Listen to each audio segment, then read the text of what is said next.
All right, let's dive right into this explainer and figure out how to handle the online property tax system without the usual headache.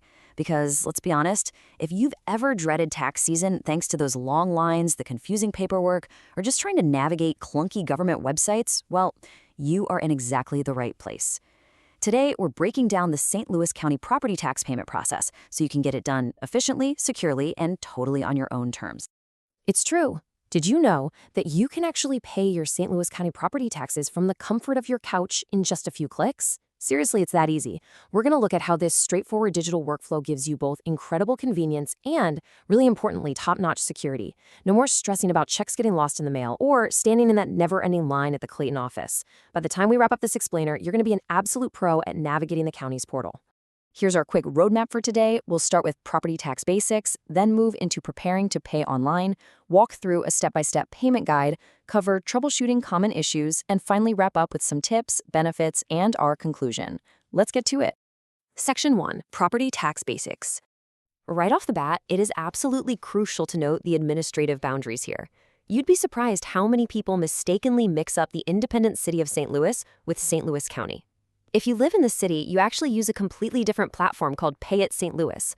But for those in St. Louis County, which is what we're focusing on today, you've got to use the county-specific portal at taxpayments.stlouiscountymo.gov. Just knowing this right out of the gate is going to save you a major headache. Okay, so it's also really important to understand how your actual bill is calculated. You get one tax bill, right? But several different offices actually play a role in putting it together. First, the county assessor estimates your home's market value. Now, here in Missouri, residential property is taxed on 19% of its market value. So you take your market value, multiply it by that 19% assessment ratio, and boom, that equals your assessed value. From there, your local taxing jurisdictions, think schools, the county, fire districts, that sort of thing, they apply their own mill rates to that assessed value to come up with your final property tax bill.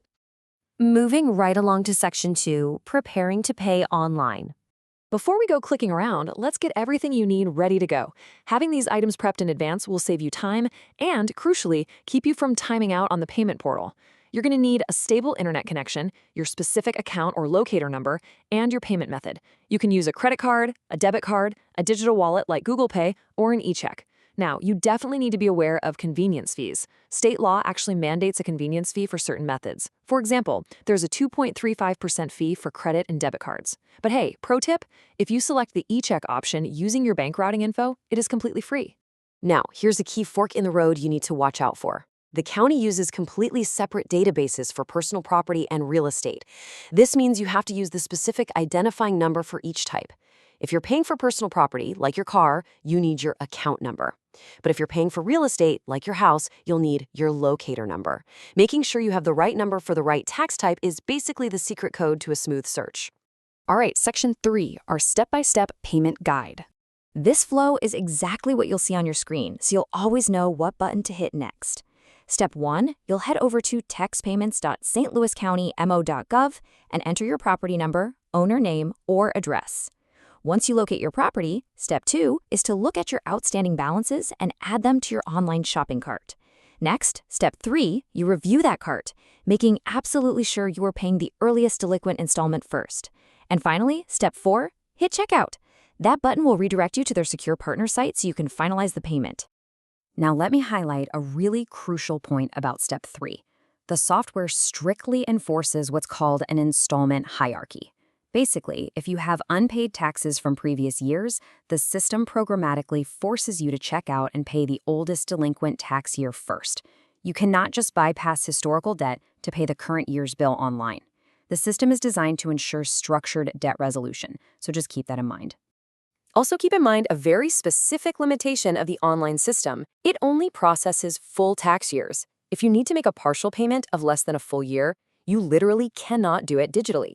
For that, you have to step offline, fill out a partial payment enrollment form, and either use a physical check or go pay in person at the Clayton office.